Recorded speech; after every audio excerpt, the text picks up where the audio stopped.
ರಾಜ್ ನ್ಯೂಸ್ಗೆ ಸ್ವಾಗತ. ಇದೀಗ ಹೆಡ್ಲೈನ್ಸ್. ಆಶಾ ಕಾರ್ಯಕರ್ತೆಯರ ಪ್ರೋತ್ಸಾಹಧನಕ್ಕಾಗಿ ಸಿರ್ಸಿಯಲ್ಲಿ ಎಯುಐಟಿಯುನಿಂದ ಬೃಹತ್ ಪ್ರತಿಭಟನೆ.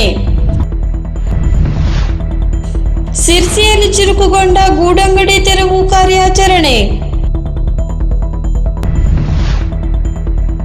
ಮಳೆಯಿಂದ ಕಣ್ಣೀರು ಹಾಕಿದ ಮಳಲ್ಗಾಂವ್ ಭಾಗದ ರೈತರು ಪರಿಹಾರಕ್ಕಾಗಿ ಸರ್ಕಾರಕ್ಕೆ ಆಗ್ರಹ.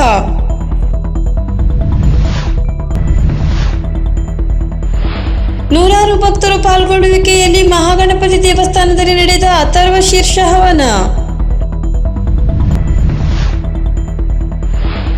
ಮತ್ತು ವಿಜಯಪುರದ ಜಿಲ್ಲಾ ಕಾರಾಗೃಹದಲ್ಲಿ ನಡೆದ ಶ್ರೀ ಭಗವದ್ಗೀತಾ ಅಭಿಯಾನ.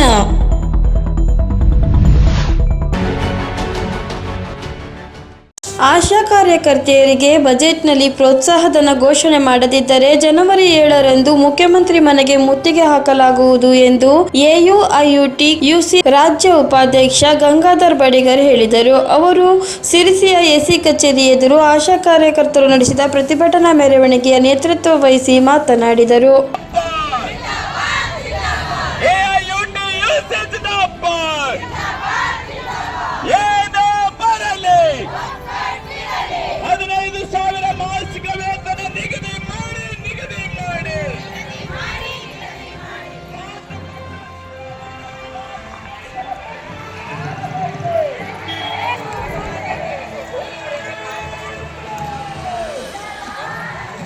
ಓಣಿ ಎಲ್ಲ ಸುತ್ತಾಡಿ ಹಾಲು ಕೊಡುವಂತ ಮಗುನ ತಕ್ಷಣ ಎತ್ಕೊಳಕ್ ಆಗಂಗಿಲ್ಲ, ನಿಮಗೆ ಆಗಿಲ್ಲ.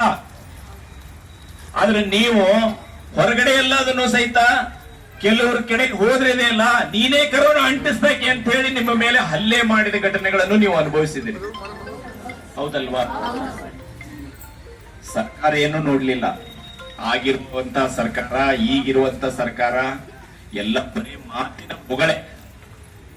ಲಾಸ್ಟ್ ಟೈಮ್ ನಾವು ಫೆಬ್ರವರಿ ಒಳಗೆ ಹೋರಾಟ ಮಾಡಿದ್ವಿ. ಸಿದ್ದರಾಮಯ್ಯನವರು, ಮಾನ್ಯ ಮುಖ್ಯಮಂತ್ರಿಗಳು ನನ್ನ ಮೇಲೆ ನಂಬಿಕೆ ಇಡ್ರಿ ಅಂತೇಳಿ ಹೇಳಿದ್ರು. ಅವ್ರ ಮೇಲೆ ನಂಬಿಕೆ ಇಟ್ಟು ಇಷ್ಟು ದಿನ ಕಾದಿವಿ ನಾವು. ಈಗೂ ನಂಬಿಕೆ ಏನು ಹೋಗಿಲ್ಲ.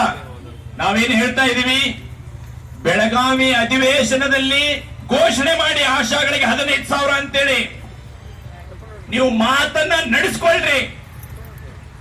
ಸಿದ್ದರಾಮಯ್ಯನವರೇ, ನಿಮ್ಮ ಮೇಲೆ ಗೌರವ ಇದೆ, ಆದ್ರೆ ನೀವು ಕೊಟ್ಟ ಮಾತಿಗೆ ಸರಿಯಾಗಿ ನಾವು ನಿಮಗೆ ಮನವಿ ಮಾಡ್ಕೊಳ್ತಾ ಇದ್ದೇವೆ. ಅಧಿವೇಶನದಲ್ಲಿ 15,000 ಘೋಷಣೆ ಮಾಡಿ. ಇಲ್ಲದೆ ಹೋದ್ರೆ ನಾವು ಉನ್ನತ ಹಂತದ ಹೋರಾಟಕ್ಕೆ ನಾವು ಸಿದ್ಧ ಇದ್ದೇವೆ. ನಿಮ್ಮನ್ನ ಬಹಳಷ್ಟು ಕಾದ್ವಿ. 15 ಬಾರಿ ಮೀಟಿಂಗ್ಗಳಾಗಿದ್ದಾವೆ. ಆರೋಗ್ಯ ಇಲಾಖೆ ಜೊತೆಗೆ ಸ್ವಚ್ಛಾಗಿದ್ದಾವೆ. ಅದ್ರ ಔಟ್ಕಮ್ ಏನು, ಫಲಿತಾಂಶ ಏನು, ಎಲ್ಲಿದ್ದು ಅಲ್ಲಿಗೆನೆ. ಇವತ್ತು ಆಶಾಗಳಿಗೆ ಒಂದು ಸಹನೆಯ ಕಟ್ಟೆ ಇರ್ತದೆ. ಅದಕ್ಕೆ ಇವತ್ತು ನಾವು ಹೇಳ್ತಾ ಇದ್ದೀವಿ, ಈ ಭಾಗದಲ್ಲಿ ಈ ವಿಭಾಗದ 4-5 ತಾಲೂಕುಗಳೆಲ್ಲ ಸೇರಿ ಇವತ್ತು ಇದೊಂದು ಸಾಂಕೇತಿಕ ಹೋರಾಟನ, ಒಂದು ಎಚ್ಚರಿಕೆಯನ್ನು ಕೊಡ್ತಾ ಇದ್ದೀವಿ. ಇವತ್ತು 110 ಕೋಟಿ ರೂಪಾಯಿ 10 ದಿನಕ್ಕೆ ಖರ್ಚು ಮಾಡ್ತಾರಲ್ಲಿ. ಇವತ್ತು ಆಶಾಗಳಿಗೆ ಕೊಡಬೇಕಂತ ಹೇಳಿದ್ರೆ ಅವ್ರ ಕಣ್ಣೀರ್ ಕಪಾಳಕ್ಕೆ ಬರ್ತಾವ. ಬಜೆಟ್ ಇಲ್ಲ ಅಂತ ಹೇಳ್ತಾರೆ. ಸ್ವಾಮಿ, ಬಜೆಟ್ ಯಾಕಿಲ್ಲ? ಹಾಕಿರಂಗಿರುತ್ತೆ, ಉಳ್ಳವ್ರಿಗೆ ಬಜೆಟ್ ಹಾಕ್ಬೇಕಲ್ವಾ ನೀವು? ಮತ್ತ ಅದನ್ನ ಜನಗಳ ಮೇಲೆ.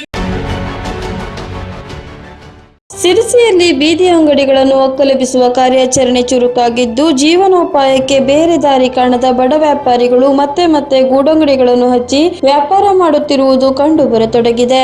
ಪೌರಾಯುಕ್ತರಾದ ಕಾಂತರಾಜ್ ನಿರ್ದೇಶನದ ಮೇರೆಗೆ ಕಂದಾಯ ಅಧಿಕಾರಿ RM ವೇರ್ಣೇಕರ್ ಗೂಡಂಗಡಿ ಕಾರ್ಯಾಚರಣೆ ಕಾರ್ಯತೀವ್ರಗೊಳಿಸಿದ್ದು, ಇದು ಬೀದಿ ವ್ಯಾಪಾರಿಗಳ ಜೀವನೋಪಾಯ ಕಸಿದುಕೊಂಡಂತಾಗಿದೆ.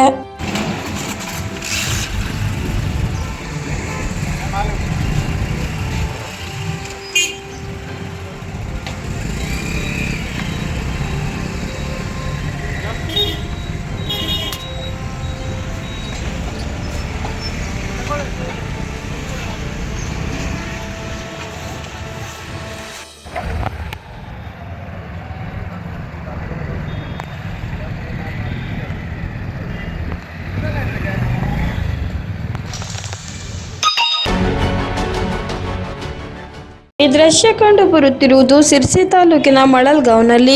ಈ ಭಾಗದಲ್ಲಿರುವ 100 ಎಕರೆ ಭತ್ತದ ಗದ್ದೆ ಸರ್ವನಾಶವಾಗಿದ್ದು ರೈತರನ್ನು ಇಲ್ಲಿಲ್ಲದ ಸಂಕಷ್ಟಕ್ಕೆ ನೂಕುವಂತೆ ಮಾಡಿದೆ. ಮಳೆಯ ರಭಸಕ್ಕೆ ಭತ್ತದ ತೆನೆಗಳೆಲ್ಲ ನೆಲಕ್ಕೆ ಮುಖ ಮಾಡಿ ಮೊಳಕೆಯೊಡುತ್ತಿರುವುದರಿಂದ ರೈತನಿಗೆ ಅತ್ತ ಭತ್ತವೂ ಇಲ್ಲ, ಇತ್ತ ಹುಲ್ಲು ಕೂಡ ಇಲ್ಲದಂತಾಗಿದೆ. ಆ ಭಾಗದ ರೈತರು ಪರಿಹಾರಕ್ಕಾಗಿ ಬೇಡಿಕೆ ಇಟ್ಟಿದ್ದು ಅದು ಬರುವುದಾದರೂ ಯಾವಾಗ ಎಂದು ಜಾತಕ ಪಕ್ಷಿಯಂತೆ ಕಾಯುತ್ತಿದ್ದಾರೆ.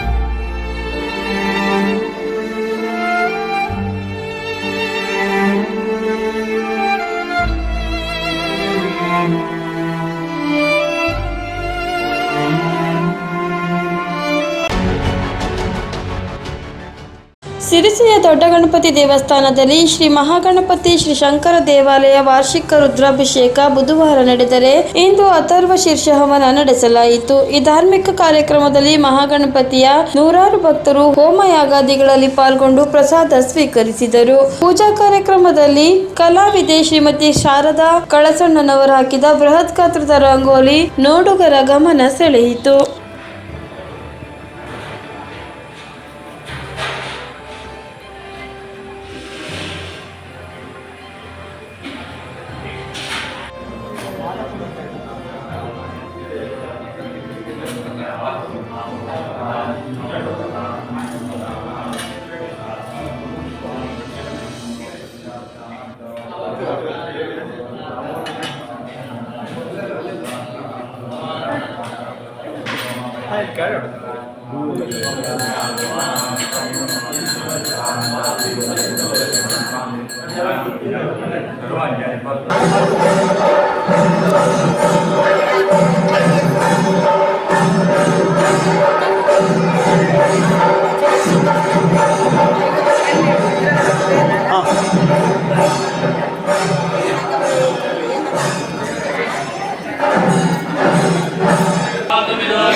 ಒಂದು ಮಹತ್ವದ ಹಾಗೂ ತುಂಬಾ ಅರ್ಥಪೂರ್ಣವಾದ ಕಾರ್ಯಕ್ರಮವು ವಿಜಯಪುರದ ಜಿಲ್ಲಾ ಕಾರಾಗೃಹದಲ್ಲಿ ಅತ್ಯಂತ ಯಶಸ್ವಿಯಾಗಿ ನಡೆಯಿತು.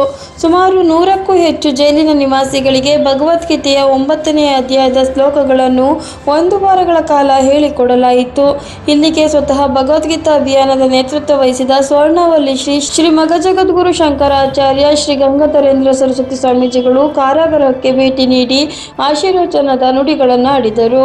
ಅಲ್ಲಿನ ಕೈದಿಗಳಿಗೆ ಭಗವದ್ಗೀತೆಯ ಪುಸ್ತಕಗಳನ್ನು ವಿತರಿಸಿದರು. ಜೈಲಿನ ಕೈದಿಗಳನ್ನು ಉದ್ದೇಶಿಸಿ ಶ್ರೀಗಳು ಆಶೀರ್ವಚನವನ್ನು ನೀಡಿದ್ದರು. ಸಮಾಜದ ಯಾರು ಒಬ್ಬರನ್ನು ಬಿಡದೆ ಎಲ್ಲರಿಗೂ ಭಗವದ್ಗೀತೆ ಮುಟ್ಟಬೇಕು, ಭಗವದ್ಗೀತೆಯು ಕೊಟ್ಟ ಒಳ್ಳೆಯ ಮೌಲ್ಯಗಳು ಪ್ರತಿಯೊಬ್ಬರನ್ನು ತಲುಪಬೇಕು ಎಂಬ ಪರಮ ಉದ್ದೇಶವು ಇಂದು ಭಗವದ್ಗೀತಾ ಅಭಿಯಾನ ಜೈಲಿನಲ್ಲಿಯೂ ನೆರವೇರುವ ಹಾಗೆ ಆಯಿತು ಎಂದರು. ಈ ವೇಳೆ ಅಭಿಯಾನದ ಪ್ರಮುಖರು, ಅಧಿಕಾರಿಗಳು ಹಾಜರಿದ್ದರು. ಇಲ್ಲಿಗೆ ವಾರ್ತಾ ಪ್ರಸಾರ ಮುಕ್ತಾಯವಾಯಿತು. ಮುಂದಿನ ವಾರ್ತೆಗಳೊಂದಿಗೆ ಸಿಗೋಣ. ನಮಸ್ಕಾರ.